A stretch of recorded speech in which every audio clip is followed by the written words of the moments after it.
nosotros tenemos un vocabulario muy amplio para nombrar cosas que son distintas. Por ejemplo, no es lo mismo la terminación que la interrupción. La interrupción me deja a mí latente una eventual reanudación, o no, pero eso está siempre latente. Vamos a suponer, yo necesito ir ahora al baño, tengo una urgencia y digo, miren, discúlpenme, interrumpo un segundo la entrevista porque voy al baño. Pues ustedes seguirán hablando entre vos y Johnny y yo luego me reincorporo y está tácito que yo voy a volver a sentarme aquí a hablar con ustedes. ¿Por qué? Porque yo dije interrumpo. En cambio, si yo hubiese dicho termino esta entrevista porque voy al baño, bueno, ustedes no me van a esperar, ustedes van a seguir haciendo lo que ustedes tienen que hacer, que es seguir con su programa adelante. O supongamos, se me cortó la luz, bueno, mi participación se terminó, a menos que la interrupción de la luz haya sido muy fugaz y vuelva a la luz y yo me pueda volver a conectar. Cuando nos hablan de interrumpir el embarazo, hay un eufemismo en dos sentidos. En un sentido en que esa reanudación latente no existe porque después de la muerte la vida no se reanuda y el aborto implica una muerte. Pero por otro lado, porque me está hablando del embarazo y no del hecho fundamental en el embarazo, que es la vida humana, que ya ha llegado a este mundo. Entonces, cuando me dicen interrumpir el embarazo, es un eufemismo que oculta lo que es la terminación violenta de una vida. ¿Cómo caracterizar correctamente al aborto como la terminación violenta de una vida humana en gestación? Eso es el aborto. El progresismo trabaja por contaminación, ¿no? Independientemente de que ellos se apropian de palabras que no nacieron en el seno del progresismo. Agustín, por ejemplo, la palabra justicia social es una palabra que se utilizó en el aristotélico tomismo, en toda la Edad Media, en la Edad Moderna. Francisco de Vitoria, el padre de los derechos humanos que no nacen en la Revolución Francesa, me canso de repetir, cuando dicen, no, los derechos humanos nacen en la Revolución Francesa. Bueno, el que te dice eso ya está inventando el puente para el progresismo, ¿no?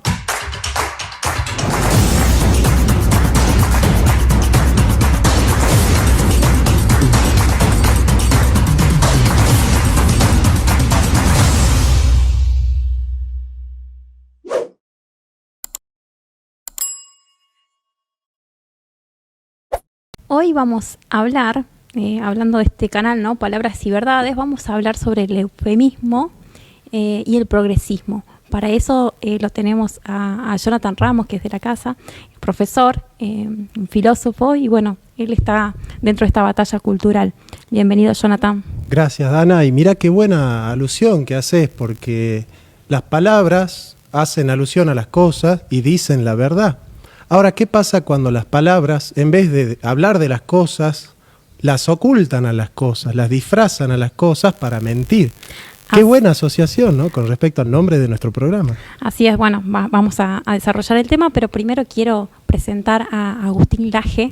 Él es un escritor, politólogo, conferencista a nivel internacional, y es uno de los que inició esta batalla cultural, ¿no?, aquí en la Argentina, y es muy conocido por el enfrentamiento con el feminismo radical. Bienvenido, Agustín.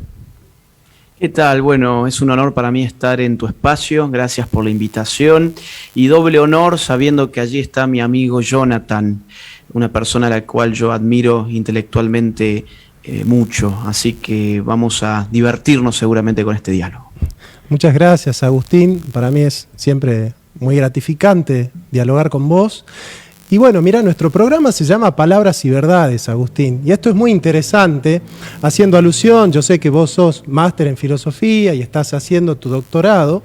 No sé si recordás un libro de Platón que se llama El Crátilo, donde justamente Crátilo sostiene que las palabras hacen alusión a las cosas. De hecho, la palabra etimología viene de etimos, que significa verdad. O sea, las palabras se remiten a las cosas, y cuando se remiten a las cosas dicen la verdad de las cosas. Hay una adecuación de la proposición con la cosa.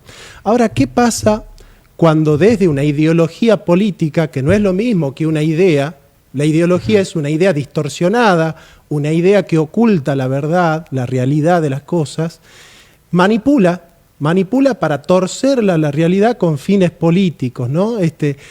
Nos gustaría que nos hables de esto, de qué es una ideología, de cómo se utiliza el lenguaje en la ideología.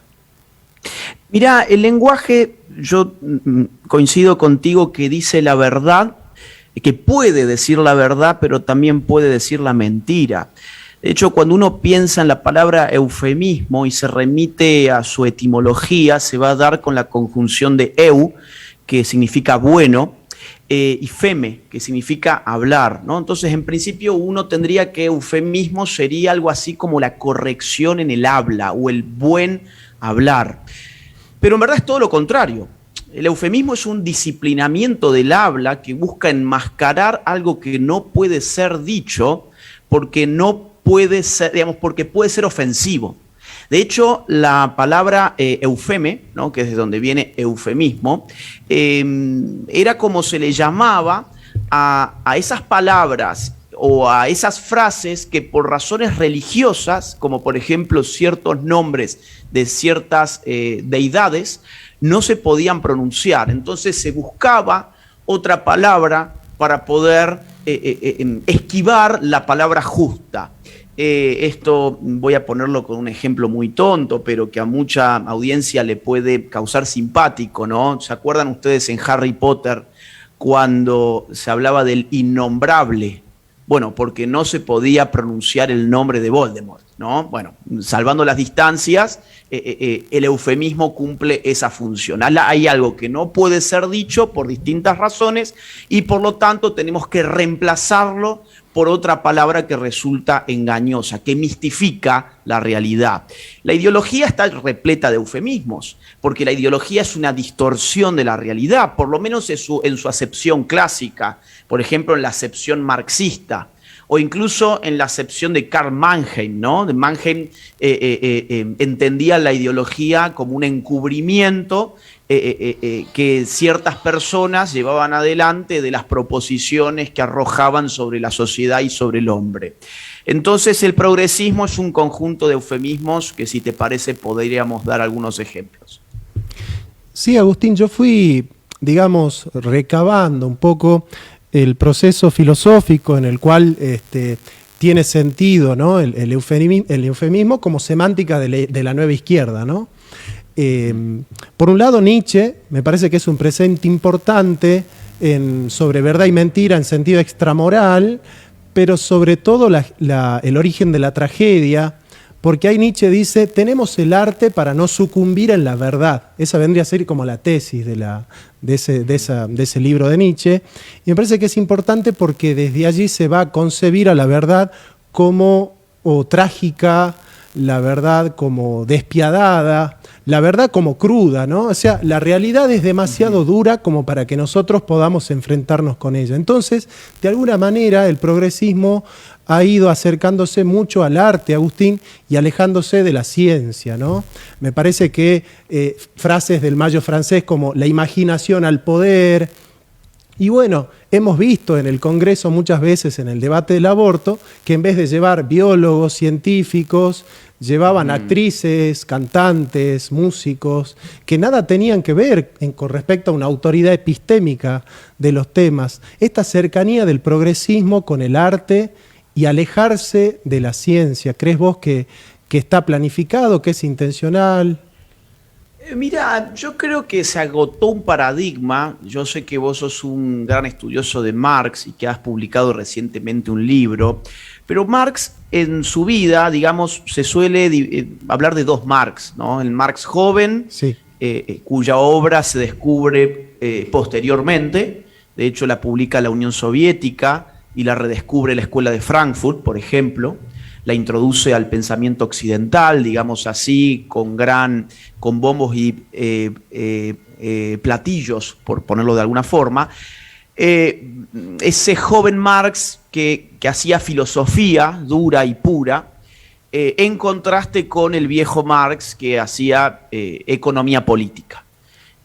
Vos fijate que el neomarxismo y más acá en el tiempo el postmarxismo hace el camino inverso a Marx. Es decir, si Marx fue de la filosofía a la economía política, Los nuevos izquierdistas han abandonado los asuntos económicos, científicos, por ponerlo así, y han vuelto una filosofía, pero una filosofía de bajas calorías, una filosofía light, una filosofía que, diciéndolo con Gianni Bátimo, podríamos decir del pensamiento débil, o hablando con Foucault podríamos decir del micropoder o de la microfísica del poder, ¿no? Donde aparece necesariamente una batalla que incluso involucra el propio significante de la verdad, ¿no? O sea, ¿qué es la verdad? Vos recién mencionabas a Nietzsche, pero bueno, un continuador de Nietzsche como Foucault nos dirá, por ejemplo, que la verdad no es más que un efecto del poder, que es la contracara necesaria de las relaciones discursivas que instituye el poder. Entonces, la verdad tiene las características de un artificio, de una manufactura del discurso. Por lo tanto, eso nos lleva indefectiblemente al mundo de la posverdad que estamos viviendo, que ha sido coronado además, no solamente por la revista Time, que definió a la posverdad como la palabra del año en el año 2016, sino que además la palabra posverdad fue la palabra del año en el diccionario de Oxford en ese mismo año. Y dentro de todas estas palabras, nosotros encontramos muchas. A ver, yo quisiera ver, por ejemplo, por empezar, ¿qué te parece a vos la palabra progreso? Ya que mencionabas el debate del aborto, en el debate del aborto se discutió aquí como si hubiese dos paradigmas. Uno que planteaba el progreso, que sería el que luchaba por la legalización del aborto, y uno que planteaba el retroceso o el estancamiento. De hecho, a quienes estaban a favor del aborto se les llamaba progresistas, y a quienes estábamos en contra y estamos en contra del aborto nos llamaban medievales, retrógrados, ultraconservadores. Yo creo que esa es una palabra clave de nuestro tiempo y sobre la cual podríamos hacer muchas preguntas. ¿Progreso a dónde? Primero que nada, porque uno puede progresar hacia el abismo, por ejemplo, o uno puede progresar hacia relaciones más justas. El progreso es un avance. Ahora, nadie ha discutido avanzamos a dónde. En segundo lugar, ¿qué tipo de progreso? ¿En qué campo se desempeña el progreso del cual estamos discutiendo? ¿Estamos hablando de un progreso político, de un progreso moral, de un progreso estético, de un progreso tecnológico? Porque muchas veces estos progresos pueden estar en contraposición a otros tipos de progresos. Voy a poner por caso. La bomba atómica fue un progreso tecnológico bélico, sin lugar a dudas. ¿En términos de qué? De eficiencia de destrucción humana. Pero planteó una problemática moral y política que nadie podría calificar hoy como un progreso de la civilización, haber reventado poblaciones humanas lanzando bombas atómicas. Entonces, la cuestión del progreso lamentablemente no ha sido discutida y se ha convertido en un eufemismo porque le permite al progresismo embanderarse con algo que a mi juicio no le corresponde. Agustín, cuando se habla de aborto, ¿no? Nosotros hablamos con la realidad, ¿no? Diciendo es un aborto, es la muerte de un inocente, y sin embargo el progresismo utiliza, en vez de aborto, interrupción legal del embarazo, ¿no? Que va más allá del eufemismo para mí, porque es una mentira, ¿no? Como bien dicen muchos, una interrupción, digamos, es porque vuelve a continuar. ¿Vos qué pensás? ¿Por qué el progresismo lleva toda esta batalla y utiliza el eufemismo, ¿no? como sus pequeñas batallas, porque son muchas batallas con eufemismo? Es como una guerra, una batalla de palabras. Hago este brevísimo corte comercial para comentarte que este video está patrocinado por el Instituto N&W Professional Traders. Si querés aprender a invertir, hacelo como un profesional. Mirá, es una batalla de palabras porque la palabra es un intermedio entre el hombre y la realidad. Es decir, nosotros capturamos la realidad, la nombramos, nos conducimos en un mundo que es externo a nosotros, que es extramental, pero nosotros aprendemos con H intermedia, esa realidad nombrándola. Y el nombrar a la realidad puede tener efectos en la manera en que percibimos esa realidad.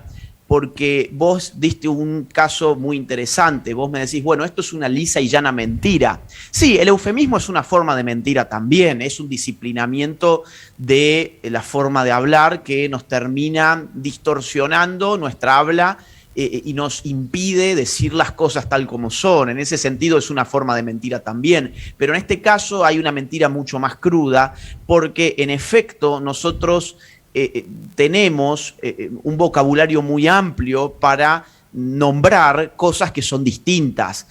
Por ejemplo, no es lo mismo la terminación que la interrupción. La interrupción me deja a mí latente una eventual reanudación, o no, pero eso está siempre latente. Vamos a suponer, yo necesito ir ahora al baño, tengo una urgencia y digo, miren, discúlpenme, interrumpo un segundo la entrevista porque voy al baño. Pues ustedes seguirán hablando entre vos y Johnny y yo luego me reincorporo y está tácito que yo voy a volver a sentarme aquí a hablar con ustedes. ¿Por qué? Porque yo dije interrumpo. En cambio, si yo hubiese dicho termino esta entrevista porque voy al baño, bueno, ustedes no me van a esperar, ustedes van a seguir haciendo lo que ustedes tienen que hacer, que es seguir con su programa adelante. O supongamos, se me cortó la luz, bueno, mi participación se terminó, a menos que la interrupción de la luz haya sido muy fugaz y vuelva a la luz y yo me pueda volver a conectar. Cuando nos hablan de interrumpir el embarazo, hay un eufemismo en dos sentidos. En un sentido en que esa reanudación latente no existe, porque después de la muerte la vida no se reanuda y el aborto implica una muerte. Pero por otro lado, porque me está hablando del embarazo y no del hecho fundamental en el embarazo, que es la vida humana, que ya ha llegado a este mundo. Entonces, cuando me dicen interrumpir el embarazo, es un eufemismo que oculta lo que es la terminación violenta de una vida. ¿Cómo caracterizar correctamente al aborto como la terminación violenta de una vida humana en gestación? Eso es el aborto. Claro.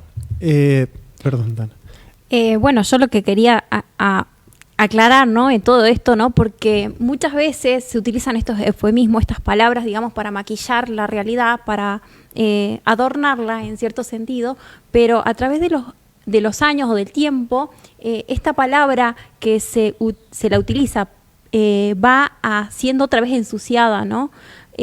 Porque más adelante lo que sea interrupción, la gente ya lo va a tomar como si fuese malo, ¿no? Porque es malo, a pesar de que se la maquille, es como, digamos, ¿no? Por más que la mona se vista de seda, mona queda, ¿no? Así que a través de los años esto va a perder, ¿no? Esta máscara que tiene, ¿no? Esta enmascaración, digamos, para ver lo bueno, para ver lo bonito, ¿no? Eso bueno, quería aclarar, ¿no? El progresismo trabaja por contaminación, ¿no? Independientemente de que ellos se apropian de palabras que no nacieron en el seno del progresismo. Agustín, por ejemplo, la palabra justicia social es una palabra que se utilizó en el aristotélico tomismo, en toda la Edad Media, en la Edad Moderna. Francisco de Vitoria, el padre de los derechos humanos que no nacen en la Revolución Francesa, me canso de repetir, cuando dicen, no, los derechos humanos nacen en la Revolución Francesa. Bueno, el que te dice eso ya está inventando el puente para el progresismo, ¿no?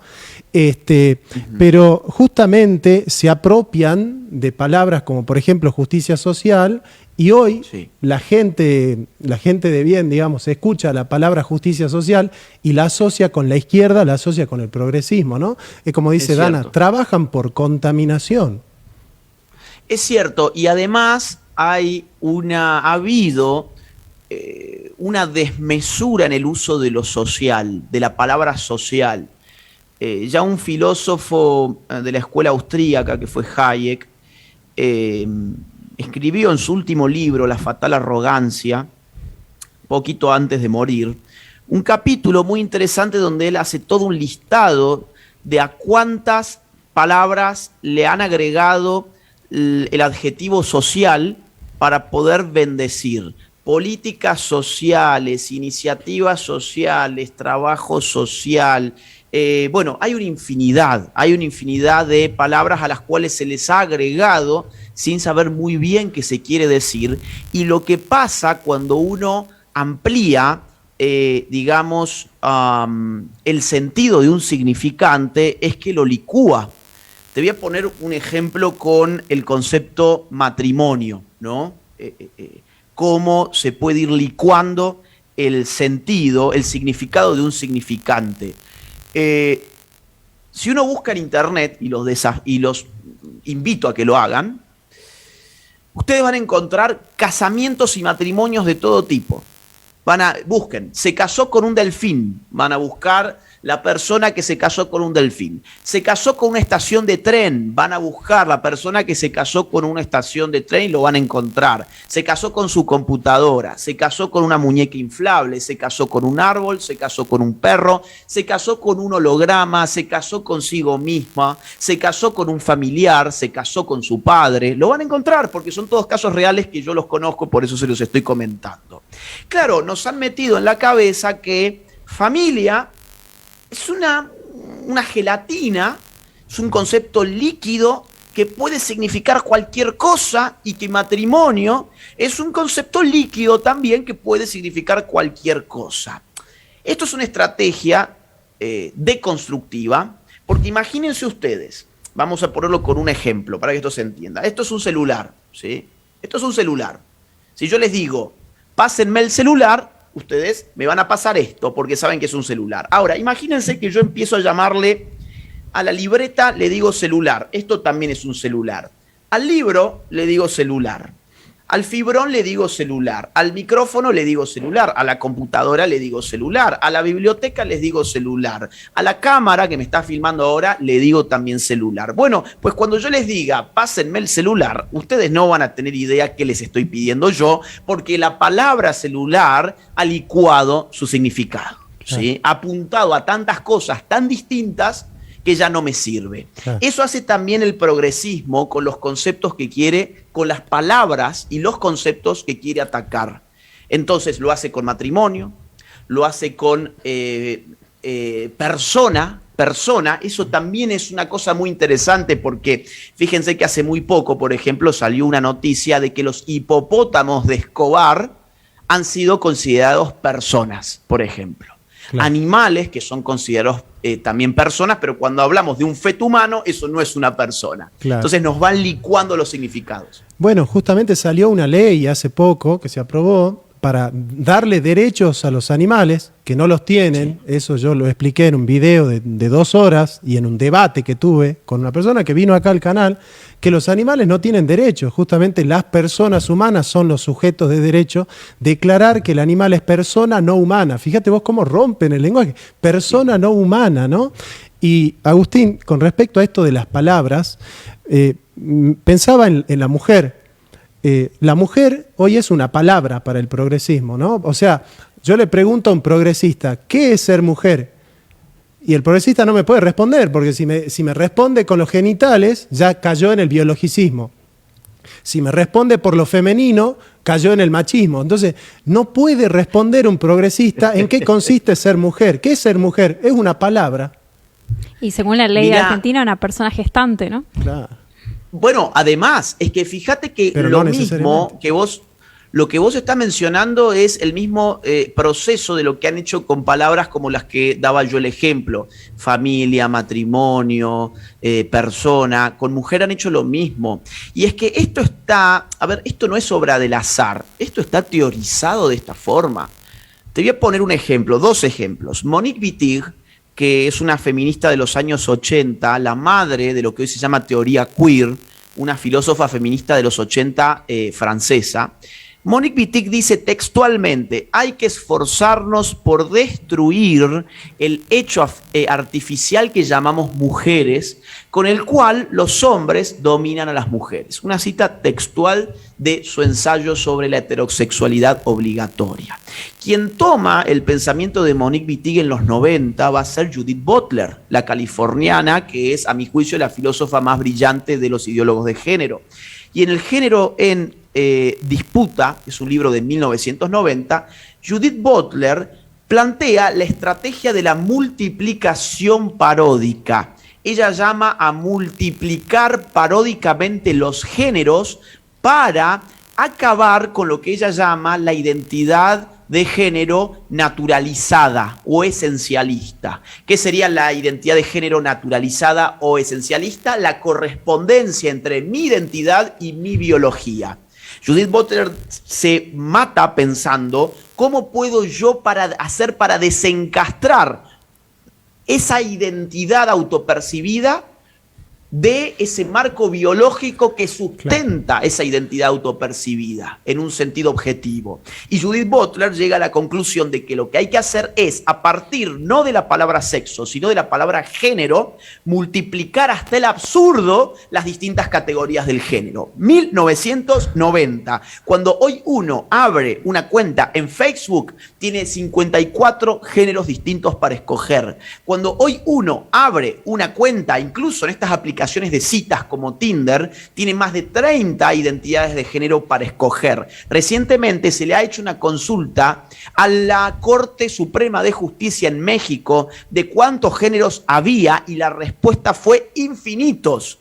En efecto, al multiplicar paródicamente los géneros que por definición son autopercibidos o constructos culturales, yo desquicio esa relación uniforme, lineal y necesaria entre la identidad autopercibida y la realidad biológica, fisiológica, objetiva. Claro. Matemáticamente, ¿no? Hablando de, Agustín, de infinito, ¿no? Un número dividido infinito es igual a 0, ¿no? Entonces la población, ¿sí? Tenemos un cierto número de población dividido infinito es 0, o sea que el ser humano vale 0, ¿no? Eso es lo que quiere, decir. Y no es nada, ¿no? Y no es nada, ¿no? Agustín, vos sabés que pensaba... Sí. Mira, esto que acaban de decir es brillante. Voy a poner, 10 segundos nada más y seguimos. Porque, a ver, mira, fíjate que quien sucede a Judith Butler, así en la fama de las teorías de género, es Paul Beatriz Preciado, una española que da clases de filosofía en la Universidad de París 8. Bien.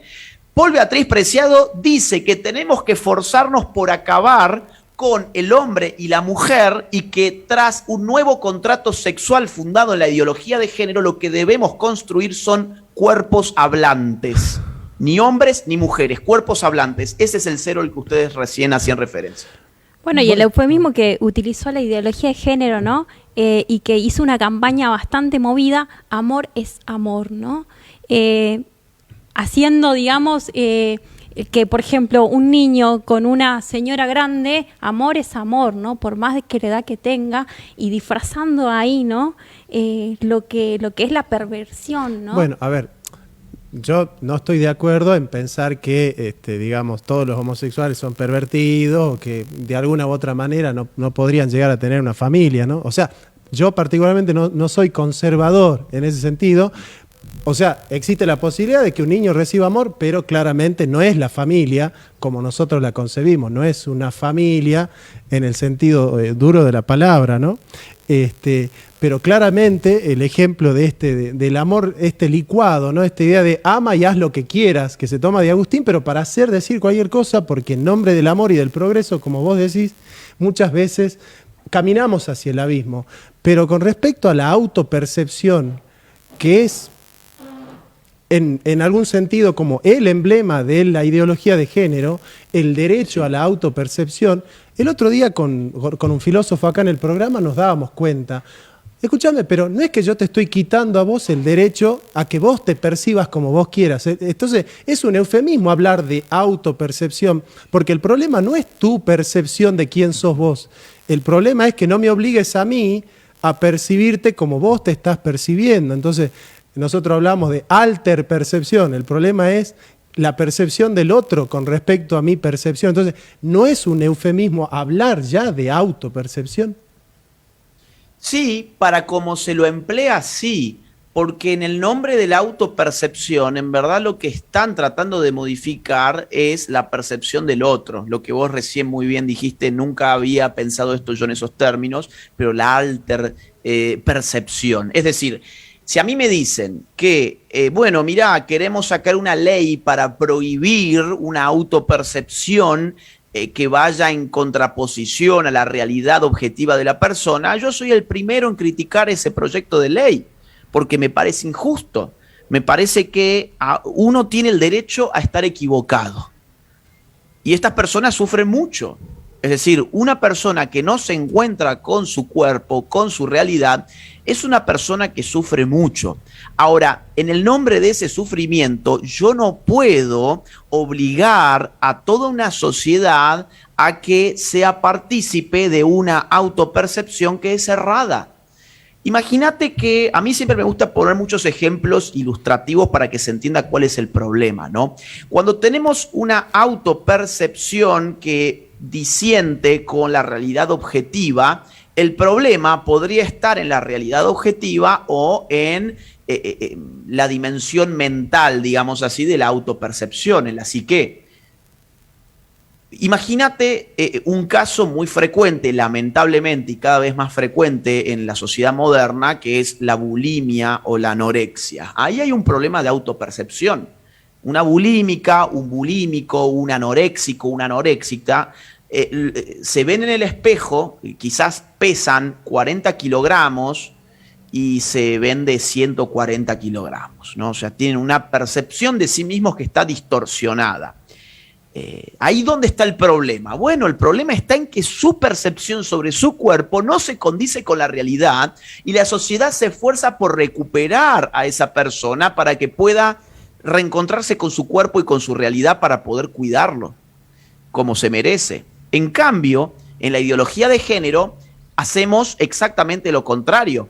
Sabemos todos que la autopercepción en estos casos está equivocada respecto del cuerpo en un sentido fisiológico, biológico, objetivo. Y sin embargo, creamos leyes para que nadie señale que esa autopercepción está equivocada, para que nadie vaya a ofrecer incluso ayudas psicológicas libres y voluntarias a estas personas que, insisto, sufren mucho y que hay que ayudarlas. Todo lo que nuestra sociedad está dispuesta a ofrecerle en un mundo progresista a estas personas es un acondicionamiento, es un maquillaje, es una apariencia nueva. A través de hormonas, a través de cirugías plásticas, a través de siliconas, a través de maquillaje, a través de cambio de vestimentas, y eso es aparente. Es decir, esas personas no terminan reencontrándose nunca con su identidad. Siempre están en un problema vital con su propio yo, pero porque no se los ha ayudado realmente, se les ha vendido mercancías y nada más que eso en el nombre del progreso y la igualdad. Entonces, evidentemente, yo coincido con vos, Johnny, que esto es un eufemismo también. Claro, el rey está desnudo, ¿no, Agustín? Sí, y nadie lo puede decir. Yo complementando lo que decías, Agustín, hablaba sobre los buscadores, ¿no? Si uno quiere buscar matrimonio, todo lo que se encuentra, ¿no? Yo creo que el que más utiliza, aparte del progresismo, ¿no?, los eufemismos, es el diccionario. Y más el diccionario digital, ¿no? Porque uno busca interrupción y te sale, como ejemplo, interrupción legal del embarazo. Así que bueno, quería complementar lo que decías, Agustín, sí, que antes del progresismo está el diccionario, ¿no? Sí, y que hay que aclararle a la gente algo que es importante. El diccionario no crea palabras. El diccionario toma nota del uso histórico, contemporáneo, actual, digamos, mejor dicho, del uso actual de ciertas palabras. Pero las palabras son objetos históricos, sus sentidos van cambiando. Bizarro, por ejemplo, es una palabra que nosotros hoy la usamos habitualmente en una acepción que no era la que se utilizaba habitualmente en otra época. Hoy nosotros la connotamos tal como lo hacen en el mundo anglosajón, por ejemplo, y bizarro en español significaba otra cosa. Ahora, yo me quedé pensando en lo que vos decías del amor, y acá, Johnny, yo creo que vos tenés como filósofo un rol fundamental, porque nosotros tenemos un problema que es la palabra amor en el español que nosotros hablamos, es un significante para muchos significados. Le decimos te amo a nuestros padres, te amo a nuestros amigos, te amo a nuestra pareja, ¿sí? Cuando en verdad, hasta donde yo entiendo, y Johnny acá es el filósofo, no yo, él nos puede hablar mucho mejor que yo de esto, yo entiendo que en el antiguo griego había por lo menos 4 sentidos de amor, 4 palabras distintas para hablar del amor, ¿no? El amor hacia los padres, el amor hacia los amigos, el amor hacia la pareja, se usaban distintas palabras. Entonces, cuando recién Dana dijo que había un problema en esto de el amor es el amor, yo creo que el problema es la circularidad, porque a mí no me dice nada, no, el amor es el amor, ¿no? Bueno, sí, pero explícame a qué amor te estás refiriendo, porque si estamos hablando de amor en clave sexual, pues no todo amor es legítimo. No es legítimo un amor sexual entre hermanos, o entre padres e hijos, claro, o entre un maestro y su alumno, o entre un vecino y la niña que vive al lado de su casa, por ejemplo. Claro. Yo quería también decir algo, aportar algo a lo que ustedes estaban hablando, ¿no? Con respecto a la bulimia, a la anorexia, a todas aquellas mujeres o hombres, ¿no? Que se hacen muchas cirugías para aparentar querer ser lo que no pudieron ser con la naturaleza, ¿no? Que para mí este eufemismo, como lo dije en un principio, dura poco tiempo, ¿no? Porque lo podrido huele a podrido siempre, ¿no? Y, por ejemplo, ¿no? Una mujer, un hombre que tiene un hijo y sale con una nariz que la que tenía antes, o con un color, por ejemplo, hablando de Michael Jackson, que se cambió de color y va a tener un hijo de color negro. El eufemismo dura un tiempo, acotado, digo. Bueno, Santo Tomás dice una frase, Dana, Agustín, contra facta non fit argumentum, ¿no? Contra los hechos no hay argumento, y creo que te escuché decir varias veces, la realidad siempre se va a terminar imponiendo, ¿no? Frente a la ideología. Sí, y hay un filósofo contemporáneo, está muy de moda, que me acabas de hacer acordar, que es Byung-Chul Han, que habla de la desfactización del mundo. Y fíjate que estamos todos desfactizados en cierta forma. El clímax de la desfactización es el metaverso, en el cual nos prometen sumergirnos tal como nosotros quisiéramos ser al margen de los hechos. Y en un sentido, digamos, totalmente actual y tangible, fíjate lo que han generado los filtros en la población joven, por ejemplo, de Estados Unidos, donde ya se está hablando de la dismorfia Snapchat, porque viste los filtros de Instagram, de Snapchat, de TikTok, que embellecen tu rostro, y como Dana decía recién, bueno, si tu nariz no te gusta, te la operás, si tu boca no te gusta, te la operás, si tus ojos no te gustan, te pones lentes de contacto, si el color de tu pelo no te gusta, te lo teñís. Bueno, pero también hay una nueva realidad que es la digital, donde todo eso lo hace la inteligencia artificial tocando un botón en la pantalla, pero eso está teniendo tal impacto sobre la realidad de cientos de miles de jóvenes en los Estados Unidos que ya están corriendo al cirujano a mostrarles sus fotos de filtros para decirles: yo quiero ser esto, no quiero ser esto, no quiero ser mi realidad, yo quiero ser lo que a mí me dice Instagram que yo soy en mis filtros. Hay otra palabra que me interesa ver si les parece que la discutamos un poco, que es la de inclusión, ¿no? Claro. Porque esto, fíjate, no se ha discutido nunca. ¿Qué piensan ustedes de esta palabra? ¿Qué tipo de preguntas podemos hacernos? Mira, Agustín, vos sabés, yo soy peronista.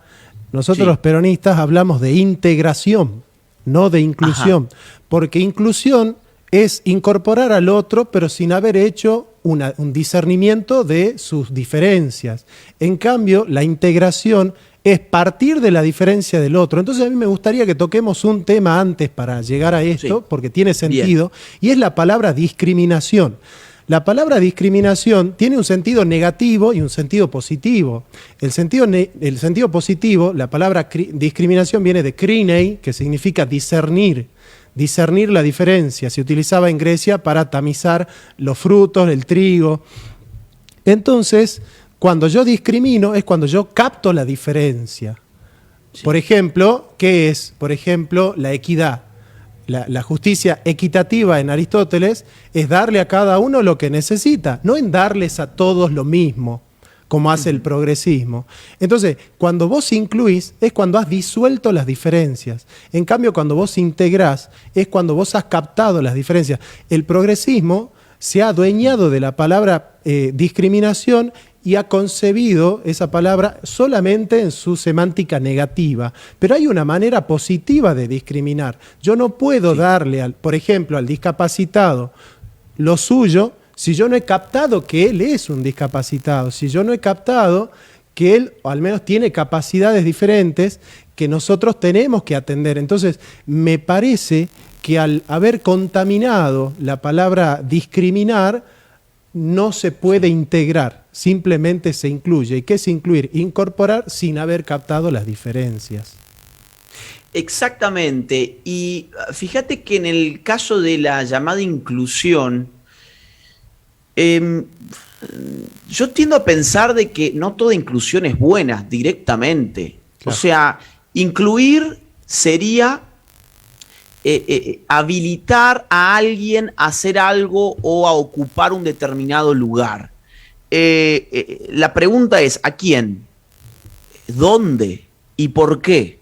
Por ejemplo, se están presentando los llamados baños mixtos como un ejemplo de inclusión. Entonces tenemos casos muy interesantes como por ejemplo en México, donde el mismo feminismo que pedía vagones exclusivos para mujeres en el transporte público, como en los subtes y en los trenes, vagones exclusivos para mujeres, ese mismo feminismo pedía baños inclusivos. ¿Qué es el baño inclusivo? Bueno, un baño donde se mete cualquiera. Ahora, yo digo, bueno, ¿esto es una inclusión justa o es una inclusión injusta? Pues yo creo que es injusta. ¿Por qué? Porque en primer lugar habría que preguntarle a las mujeres si ellas quieren ingresar a hacer sus necesidades fisiológicas en un mismo espacio donde hay hombres. Porque es muy probable que las mujeres no se sientan seguras en un espacio así. El problema es que nunca se les ha consultado siquiera. Se ha dicho que como el feminismo está de acuerdo con eso, entonces la mujer está de acuerdo con eso también. Y fíjate vos que la división de baños por sexo biológico y no por autopercepción tiene un sentido muy profundo, incluso en términos de seguridad. Porque una mujer que entra en un baño solo para mujeres y ve que detrás suyo se mete un hombre, esa mujer ya sabe que está en una situación de peligro. Puede gritar, puede pedir ayuda, puede encerrarse en un cubículo y poner seguro, puede llamar a la policía mientras tanto, o puede, si tiene un gas pimienta, sacarlo, darle tiempo para sacarlo y eventualmente arrojárselo al potencial agresor que se metió en su baño. Ahora bien, si el baño es de ingreso inclusivo, pues la mujer no tiene ninguna forma de saber si está en peligro cuando ingresa un hombre detrás de ella. Así que yo creo que la inclusión suele ser un eufemismo también, ¿no? Sí. Que nos impide preguntarnos por ese quién, por qué y a dónde lo vamos a incluir. Bueno, mira, para mí... te pongo un caso más, perdón, pues esto es súper reciente, tiene 3 días nada más, 3, 4 días. ¿Perdón? Tengo mensajitos. Por acá dice okay. José Matías, hay que darse cuenta que la palabra se perdió desde la caída del ser humano. Patricia Pema, un gran abrazo a la familia del 7 que fue y es el único medio comprometido con una dura realidad. La pandemia es más alto nivel. Gracias por ser la voz de la verdad y la justicia. Feliz Navidad. Por acá también tenemos Mila Flores que dice feliz Navidad a la linda familia de Canal 7 Salta. Que Dios los bendiga. Por acá tenemos otro mensaje más. Buenas tardes, chicos. A mis 42 años no comparto nada de lo que durante los últimos 20, 30 años han manejado las nuevas generaciones. Por ejemplo, el TODES. Gracias, dice Javier. ¿Qué piensan de la nueva generación de niñas que se creen que ya son dueñas de hacer lo que se les da la gana y muchas veces se toman la autoridad de escrachar al hombre? Uy, qué tema ese, ¿no? Agustín. Bueno, yo creo que las relaciones entre hombre y mujer están empobrecidas, están signadas hoy por el miedo y la desconfianza mutua. A la mujer se le ha enseñado en los últimos años de que los hombres son violadores en potencia, son violentos, somos machistas, injustos, falocráticos, etcétera. Y al hombre se le ha empezado a incorporar también una suerte de miedo en sus relaciones con la mujer, donde no sabe si el día de mañana tiene una relación que se termina con una mujer y la mujer aprovecha para denunciarlo de cualquier tipo de cosa, o lo chantajea de alguna manera, sabiendo que la justicia o la injusticia que nos rige en este momento te vuelven culpable con la mera denuncia, o sea, perdes todas tus garantías. Entonces las relaciones entre el hombre y la mujer están empobrecidas al máximo, la mujer está desesperada por parecerse al hombre, porque el mismo feminismo que dice empoderarla es el que destruyó su autoestima, diciéndole que sus roles eran nefastos, que la maternidad, por ejemplo, era una condena, que tener una familia era servidumbre, ¿sí?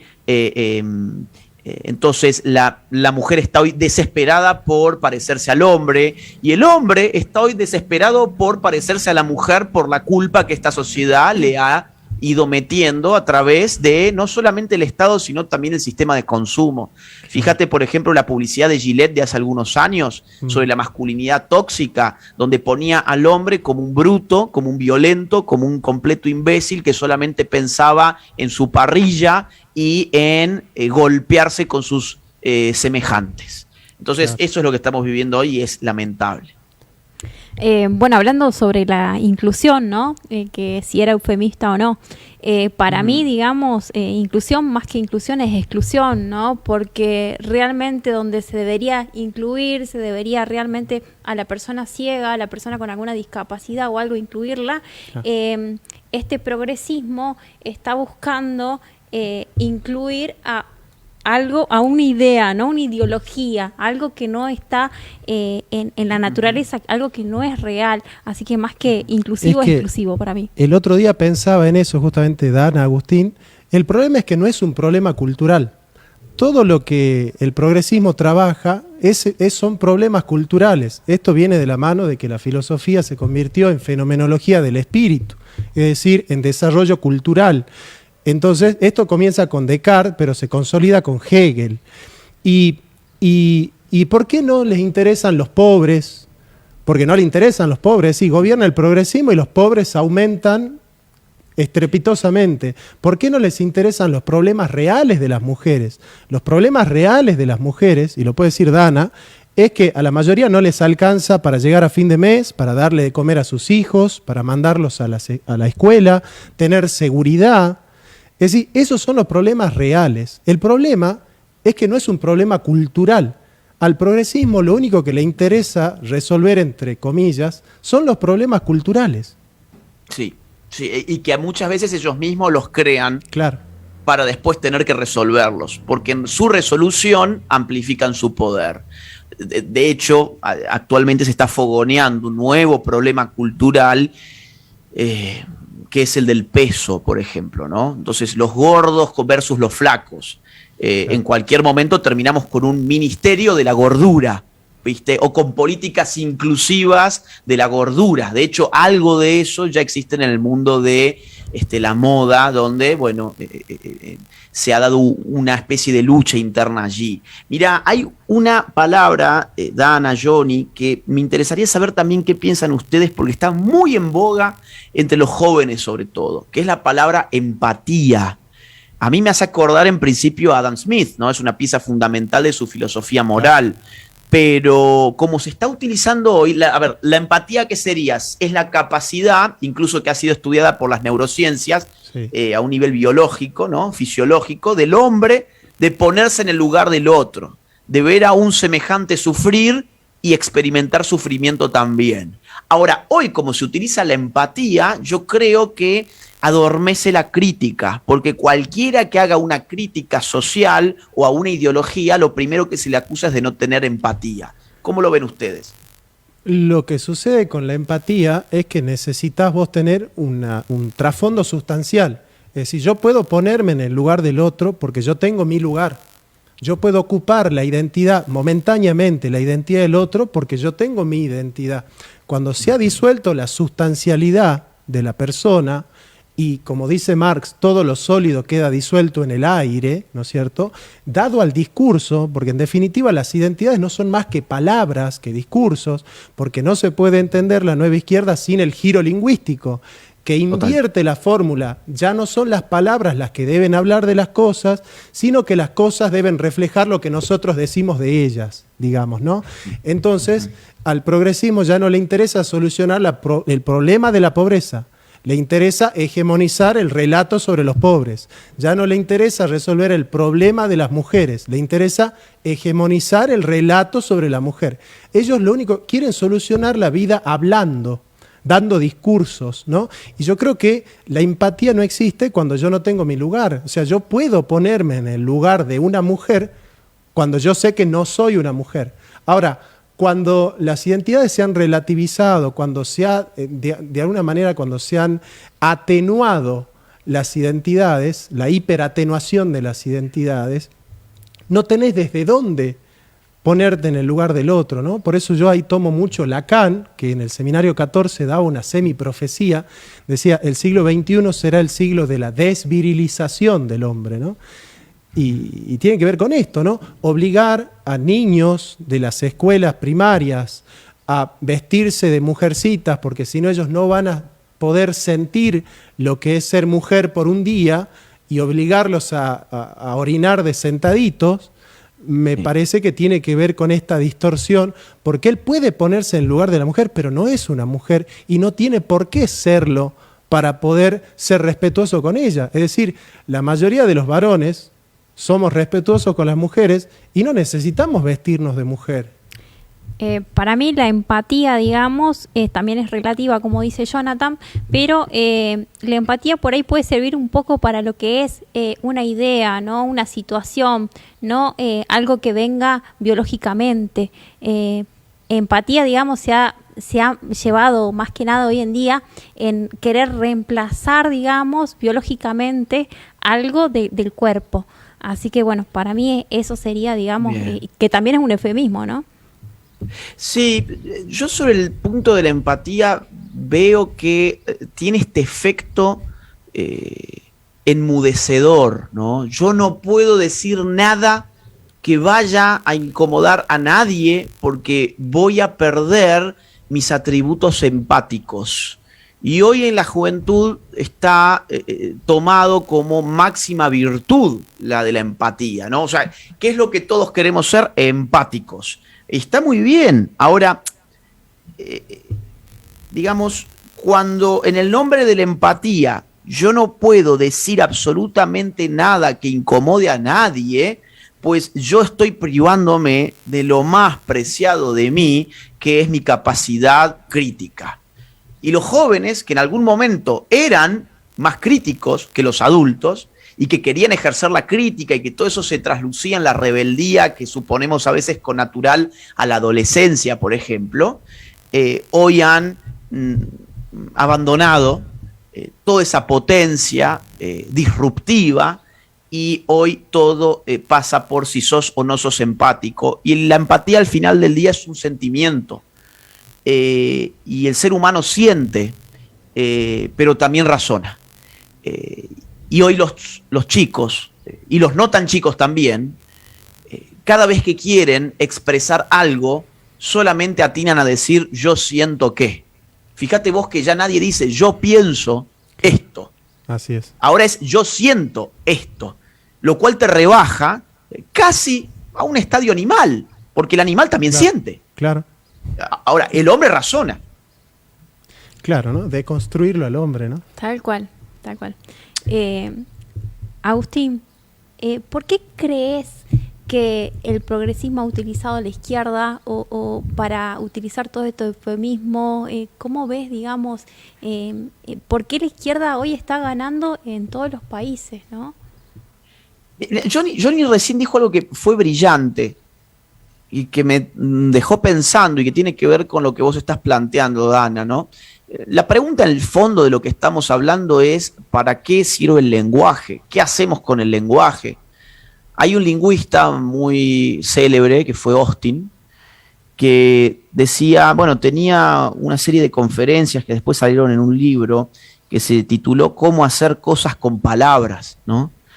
Y él decía algo que es cierto, que es que, bueno, con las palabras no solamente describimos el mundo, Hay ciertas palabras con las cuales generamos nosotros efectos sobre el mundo. Por ejemplo, cuando uno se va a casar y dice, sí, acepto, en ese marco ritual, uno con esa palabra sella un compromiso. Yo con mi palabra sellé un compromiso. O por ejemplo, no sé, una orden militar. Uno es capaz de dirigir a un ejército, a una tropa, con una orden, al grito de algún comando militar, ¿no? Entonces, ciertamente hacemos cosas con palabras y también describimos al mundo con las palabras. Pero la izquierda, en esta batalla cultural de la cual hablaba Johnny, ha absolutizado la dimensión performativa del lenguaje de la cual hablaba Austin. Exactamente. La ha absolutizado, ha abandonado la condición descriptiva de las palabras y la ha reemplazado por completo por esta ideología de que el mundo se construye con palabras, que todo se construye con palabras. Entonces yo convierto a un hombre en una mujer cambiándole el pronombre. Yo convierto a un hombre en una mujer cambiándole el nombre en su DNI. Yo incluyo a la gente hablando de todes, lo que recién decía Dana. Entonces, ¿por qué ha avanzado tanto esta ideología? En el fondo, porque es fácil. La vieja izquierda planteaba algo muy difícil, que era cambiar las relaciones de producción a través de las crisis cíclicas del sistema capitalista, inyectando además conciencia de clase en el proletariado. Que esos dos chispazos, tanto las crisis periódicas como la conciencia revolucionaria, que después alimentó Lenin con su teoría política, pudiesen dar forma a una revolución comunista. Eso era difícil, eso era muy difícil. Ahora, hablar de todes es muy fácil, lo hace cualquiera. ¿Y sabes qué? Muchos se sienten muy bien haciéndolo. ¿Por qué? Porque el sistema te hace creer de que realmente estás haciendo la revolución y que estás cambiando la realidad porque estás diciendo todes. Esto es algo irracional, es incluso pensamiento mágico. Es el mismo pensamiento mágico del chamán en la tribu, de alguna tribu premoderna, donde con algún conjuro pretende hacer llover, ¿no? Claro. Básicamente es lo mismo. Sí, ¿no? Porque si sos eufemista, tenés un discurso populista, ¿no? Pero si hablas con la verdad, sos impopulista, ¿no? Y creo que es ahí donde está ganando la izquierda. Yo, Agustín, a mí, por ahí te hago esta consulta siguiendo lo que dice Dana de la izquierda, porque a mí me cuesta hablar de izquierda, ¿sabes? Yo sé. Me cuesta hablar de izquierda porque soy un estudioso de la izquierda. Yo fui 10 años de izquierda y la verdad que la izquierda no es esto. De ninguna manera la izquierda es esto que está pasando. Quizás por la dialéctica puede ser de izquierda, pero los contenidos no tienen nada que ver porque no hablan de justicia social, realmente de lo que es la justicia social, no buscan realmente destruir el sistema económico vigente, no buscan cambiar las relaciones sociales, las relaciones jerárquicas de la sociedad son, yo diría, viste que Milei siempre dice no existe el neoliberalismo, yo le llamo a estos neoliberales, es decir, son los verdaderos neoliberales porque son financiados por los metacapitalistas, como dice Olavo de Carvalho, para, ¿no es cierto?, dejar disponible todas las identidades sociales al mercado. Quieren ampliar el mercado, ¿no? Sin duda, y lo han ampliado.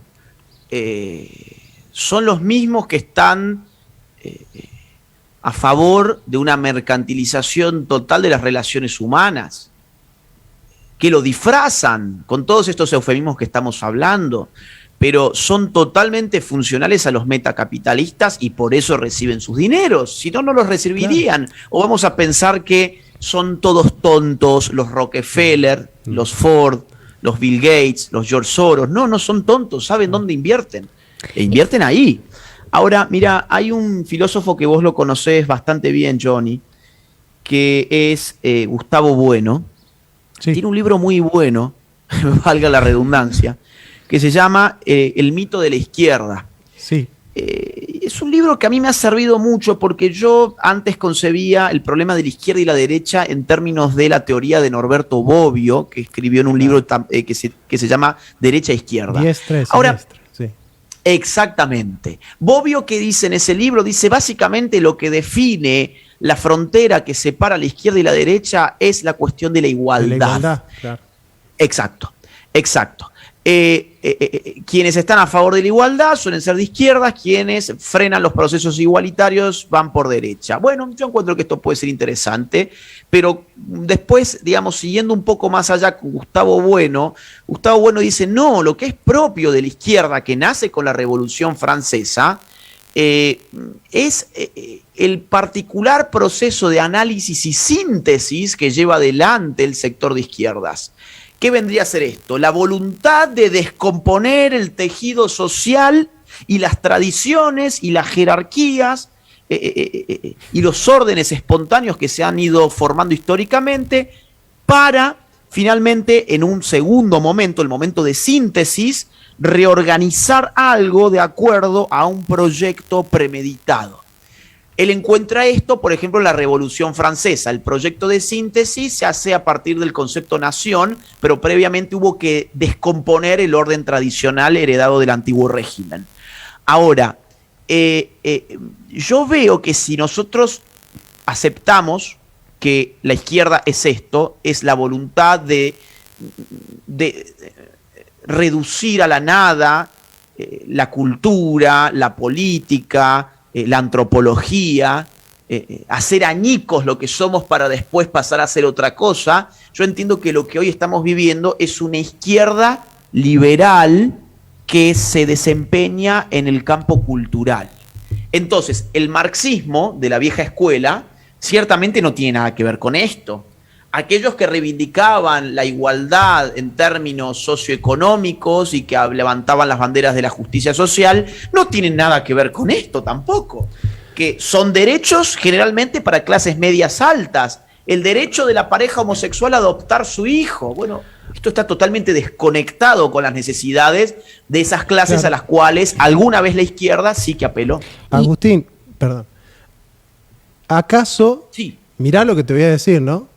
¿Acaso hablar de izquierda, la izquierda, que se llama, este neoliberalismo, que se llama izquierda, es un eufemismo? Es decir, es un eufemismo que estos financiados por los metacapitalistas, estos ultrafinanciados por las clínicas abortistas, se llamen a sí mismos izquierda, es un eufemismo, porque es decir, nosotros somos financiados, y Agustín, yo estuve adentro de Católicas por el Derecho a Decidir en la organización y te puedo asegurar que no pasan la gorra, la gorra, ¿no? O sea, con eso ya te estoy diciendo todo, ¿no? No pasan la gorra.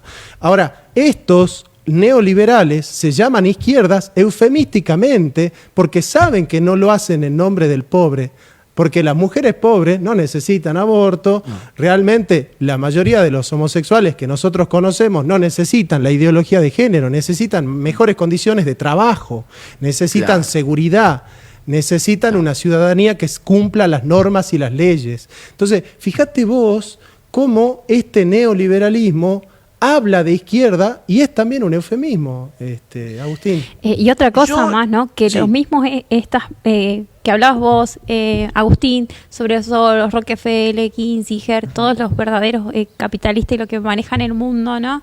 Ellos mismos, digamos, son eufemistas cuando quieren hablar de pobres y de ricos, no jamás hablan de pobres y jamás de ricos, ¿no? Hablan de un nivel adquisitivo, ¿no? Y siempre van cambiando las palabras y la gente realmente se cree que van a luchar por algo bueno. Mirá, ¿por qué vos te pensás que en Netflix y en Hollywood uno tiene todas las inclusiones habidas y por haber, tiene todos los problemas identitarios contemporáneos habidos y por haber? Tenés la lesbiana, tenés el gay, tenés el transexual, tenés el negro, el asiático, el blanco, el rojo, el azul, ¿no? El violeta, tenés todo. Tenés el musulmán, tenés todas las diversidades. La única diversidad que falta es el pobre. Claro. La única diversidad que te falta en Netflix es el asunto de las clases sociales. Y yo lamento que haya, a mi juicio, pocos marxistas de verdad, que estén levantando estas quejas. Yo no soy marxista en absoluto, y a veces me siento levantando más estas quejas que ellos. Hay incluso algunos marxistas clásicos como Bernabé que han sacado libros. Por ejemplo, este autor tiene un libro que se llama La trampa de la diversidad, es un marxista español, y casi que, digamos, plantea el problema, pero cada 2 por 3 trata de congraciarse con el sector feminista, no vaya a ser que le digan que sea un machista, trata de congraciarse con el sector LGBT, no vaya a ser que le digan que es homofóbico. Y esto también yo lo he visto en muchos marxistas actuales, que avanzan algún tipo de crítica, pero siempre se van quedando en el camino porque cada 2 pasos van pidiendo disculpas. Entonces, que este video también espero que estaría muy bueno que llegue a algunos marxistas en los cuales no estamos, por lo menos conmigo, en la misma vereda, pero que sin lugar a dudas nos daríamos la mano en temas como estos, si ellos se animaran a la incorrección política y se animaran a decir las cosas que ellos saben que son así, pero muy pocos han salido a decirlas. Así es, Agustín, seguro que va a llegar. Quería dejarte un mensaje, ya nos tenemos que ir al siguiente bloque. Quiero decirte que estuvieron escribiendo mucha gente, y me quería transmitir el mensaje de Estela Méndez, que es una militante en defensa de estos valores, de la libertad, la propiedad privada, ¿sí? La vida, y ella es estudiante de ciencias políticas, te admira muchísimo, y a pesar de que los docentes y los profesores son todos progresistas en la universidad, ella sigue estudiando y dando esta batalla, ¿no? Así que bueno. Un saludo enorme de ella, y bueno, nos vamos a... Un fuerte abrazo para ella y ánimo, necesitamos, a nuestra gente se les dijo durante mucho tiempo, no te metas, no estudies ciencia política, no estudies filosofía, no estudies sociología, no estudies historia, no estudies antropología, no estudies bellas artes, no estudies psicología, estudia cosas que te den de comer. ¿Y cuál fue el resultado? Bueno, nos vamos muriendo todos de hambre porque al final del día uno va perdiendo batallas culturales y políticas precisamente por no haberse metido, y tantos jóvenes que tienen que abandonar el país con esos títulos universitarios que supuestamente los iban a hacer ricos y los hicieron pobres. ¿Por qué? Bueno, porque no se metieron. Bueno, ánimo, Agustín, nosotros acá estamos trabajando con un grupo de marxistas salteñas que ya están en contra del lenguaje inclusivo y en contra del aborto. Estamos trabajando. Así que vamos creciendo y de a poco se va ganando la batalla. Muchas gracias, querido Agustín. Muchas gracias, Agustín. Un abrazo grande, fue un gustazo realmente compartir esto con ustedes. Hasta la próxima. Hasta la próxima. Hasta pronto. Mi trabajo no se financia ni con el dinero de los políticos ni con el dinero de los impuestos de los ciudadanos a través de subsidios estatales. Al contrario, este video, este canal y todo el trabajo de batalla cultural que estoy dando desde hace años se financia íntegramente gracias a los aportes económicos libres y voluntarios de las personas que valoran lo que hago. De modo que, si querés colaborar económicamente conmigo, te invito a que te suscribas en mi Patreon. El link queda en la caja de descripción de este video. O bien que te unas a mi canal de YouTube en el botón que encontrarás que dice unirse. Si no podés colaborar económicamente, no te preocupes, hay muchas otras formas de colaborar. Por ejemplo, difundiendo este video en tus redes sociales, en tus grupos de WhatsApp y en todas las plataformas que consideres oportunas. Muchas gracias desde ya.